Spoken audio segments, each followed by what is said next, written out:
It's a get-right fight at strawweight coming up this weekend. The former strawweight top prospect Cynthia Calvillo is going to look to avoid a fifth straight loss when she takes on the Mexican-Canadian dynamo Loopy Godinez. And when you have a look at this matchup, Matt, this is one where I had to go down and dirty with the tape study because it's been a while since Cynthia Calvillo's picked up a win. The last time, back in 2020, when she took on the retired former title challenger at flyweight, Jessica. In that fight, she looked really good. It had been a long time away. She looked, good in that one. It was a big opportunity, too, because it was the main event, of course. Not a lot of main events in that flyweight division at that point. Carried the cardio well. The wrestling looked good. She then lost to Caitlin Chukagian, got finished by Jessica Andrade. A couple months later, finished on the stool when she took on Andrea Lee, and then her last time out, lost against Nina Nunes by a split decision. That for Cynthia Calvillo. Her last camp for Nunes was actually at Syndicate MMA. She's still there for this matchup, and there's some positives that I did get out of that fight against Nunes, but when you do consider it for Cynthia Calvillo, she is ranked 15th in the women's flyweight division coming into this fight because the UFC's rankings don't mean you can win a fight. Never have, Craig. I've said this for years. You can win a fight in 2020 one time, and then you're still ranked. Why do we get fired up with stuff we know, though? When you look at the matchup, though, Matt, for Calvillo, the highest that we've seen her ranked in the UFC, this is the craziest part. She starts fighting as a pro in 2016. In 2017, Matt's pulling it up, but she fought, 5 times? She was very active. She came into the UFC. She was able to get wins over Amanda Bobby Cooper, Pearl Gonzalez, Joanne Wood, and then her next time out against Carla Esparza on the main card of UFC 219, Cyborg versus Holm. And in that one, that girl's nasty, but she kind of it was a gut check. It was style versus style, similar to what this fight is. And in the first round, Calvillo looked really good. And then in the second round and the third round, Carla Esparza was able to pull away. It was a lot of Calvillo keeping her arms out, head on the center line, getting outboxed by Esparza, and the takedowns weren't working the way that they had in those fights leading into the UFC. This is my problem with this fight, and I'm not trying to start an argument, but I know we both have different opinions on what kind of Lupita Godinez's ceiling is in the division. I still don't know what we're going to learn if she beats Cynthia Calvillo is the weird thing. Like, if you beat Calvillo after a 4-fight losing streak, I agree with you that in her last fight, she did look like she had made some improvements, but still, for Lupita Godinez, I had expected a really high ceiling for her coming into the UFC, and I don't want that to cloud some of the losses that she has had in the organization because of my own expectations for her. But my big thing is, when you reach any level of prospect in the UFC and you have a hard time with someone like Angela Hill, I do get concerned because Hill is someone who can offer a tough fight. I think we both agree this for anybody coming off Contender Series or even in the top 15.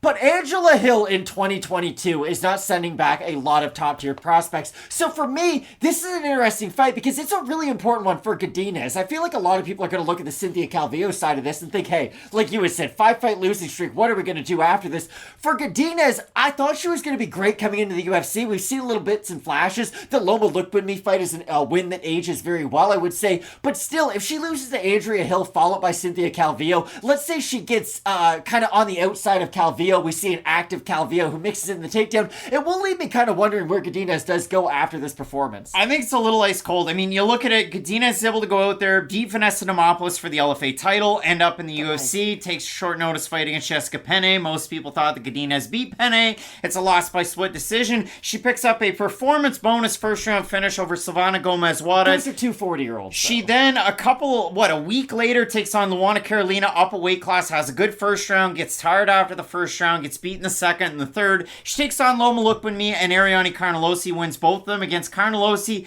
30-27, 2 30-26s, and then her last time against Angela Hill. The fight was announced, and it was supposed to be, and I want to make sure I get it right, it was announced that it was supposed to be October 15th.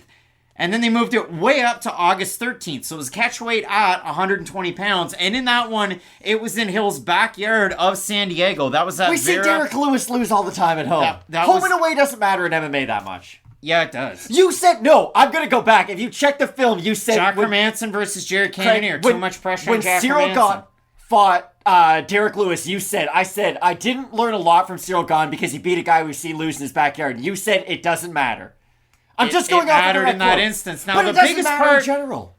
Why would we argue on Calvillo Godinez? No, because my whole point is... I just don't think that is a big aspect of the fight. I thought Godinez was going to be this well-rounded master when she came into the UFC. Be able to mix her boxing combinations and flurries in with her jiu-jitsu, but I just haven't necessarily seen the fighter I thought we were going to get coming into the UFC. If you remember the fight that Godinez has had against Lindsay Garbat, she even struggled at points where she was getting out-volumed on the outside and had to mix in the boxing combinations in closer. That's where Angela Hill was able to have a lot of success. But if you do look at this matchup, Matt, and you consider it for Cynthia Calvillo, I mean, she had Justin Buchholz in her corner when she was a really big favorite against Carla Esparza, and she went to Team Alpha Male. She was at AKA. She went to Extreme Couture. And that was kind of now wild she's to at see. Syndicate. Because she was like one of the main females at Team Alpha Male. It was her and Sarah McMahon, and they really marketed both of those heavily based on the fact that, hey, these are the two females who kind of opened the doors to. We're going to try to develop them. And Calvillo, I was really sold on as a contender. Like, I love the jiu-jitsu that we saw in her back pocket. She definitely was able to dig deep as the fights continued, but,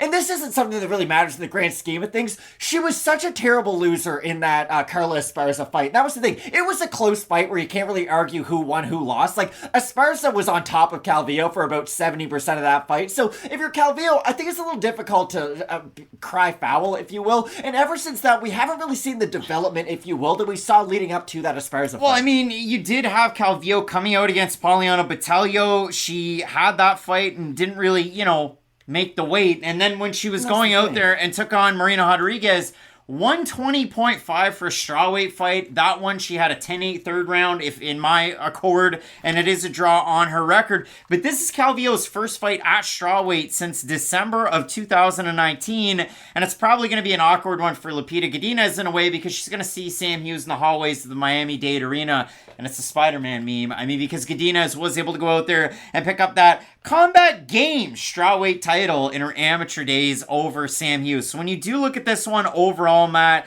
it is an interesting one for Godinez. If all of her fights were at strawweight, because she's had a couple of catchweights with the short notice nature of some of these fights, 24 takedowns in 6 fights. If they were all at strawweight, that would rank for third all-time in strawweight history behind Carla Esparza and Claudia Gadelha. So a lot of takedowns from Godinez. She is a pretty big favorite in the matchup. We have a look at the Topology votes, Matt. Surprise to us there to you. I'm going to say over under 75% Godinez. I think it'll be well over. Well over. 1,674 total votes, 87% Godinez, 85% by decision. For the 13% that have Calvillo, 76% by decision. And the reason that I said at the start of the video, Matt, that I like something that I saw to Calvillo, even though she lost her last fight, she was a lot more active on the outside, though it was against a primary striker, Nina Nunes, but Calvillo had really good movement on the outside, and she was moving her head a lot and moving her arms, not leaving her head on the center line with a lot of weight on her front foot like she had previously done, kind of fighting like a Nate Diaz. So Calvillo got away from that. Again, it is a split decision loss to Nina Nunes. The judges in that fight, Matt, scored it really weird. So you had, 30-27 Nunes, and then you had some 29-28s that were out there as well. So a really, really tricky one if you consider the scoring. But when it comes down to a matchup like this, both of these women fight stylistically quite similarly. If you guys have ever watched our videos, you know my feelings about a fighter who moves up in weight, has success, starts to lose, then moves back down in weight. I don't like it very much. Like, you changed weight classes to begin with for a very specific reason. And what doesn't get easier as you get older? Cutting weight. It's just proven. Like, this isn't me saying it. Any fighter in the world will tell you this. So, for Calvillo, I'm a little bit concerned to see what she does look like at 115 pounds. And you bring it up. They do have a lot of similarities in their skill sets, but the one thing I will say is Godinez is a lot more physical from a lot of those clinch positions, and I do think it'll open up her own offensive takedown. Now, is it going to be an easy fight once it hits the mat? No, of course not, because of how active a fighter like Calvillo is, but I do think the top position of Godinez is going to be strong enough for her to win this fight. Again, it's going to be kind of counterintuitive to think take a fighter like Cynthia Calvillo down because of how good her jiu-jitsu is, but a lot of that does come from tiring her opponent out, getting on top of them, and then starting to wear them down, going to the back. She has a great rear naked choke. I don't know if those positions are going to be available. For those reasons, I do have Godinez. And when you do look at it, Godinez has done an interview with JHK over with the All-Star MMA, and in that one, she talked about the fact that she's training with the BC-based Sarah Kaufman, and after or during the fight that she had against Ariane Carnelosi, a little bit of a hip injury there, brought it into the fight against Angela Angela Hill, so she struggled for her takedowns in that one,